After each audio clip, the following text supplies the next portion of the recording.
Good day, everyone, and welcome to another edition of Area of a Parallelogram. This one right here. So today we're going to be finding out how many squares can fit in this shape with no gaps or overlaps. And the way we find that, the area, is we simply take the base and multiply it by the height. So we have a base of 15. And we have a height of 8. So to find the area, all we have to do is do that multiplication.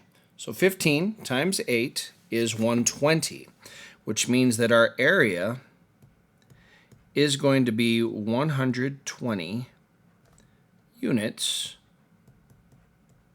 squared.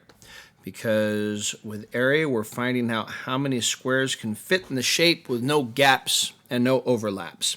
So 120 units squared. I do hope that was helpful. You could also say 120 square units if you would like, if you would prefer. Because sometimes you'll see it written like this. All right. Oh, I should probably put that in a box. Gonna bother you if I don't, huh? There you go. Best of luck to y'all.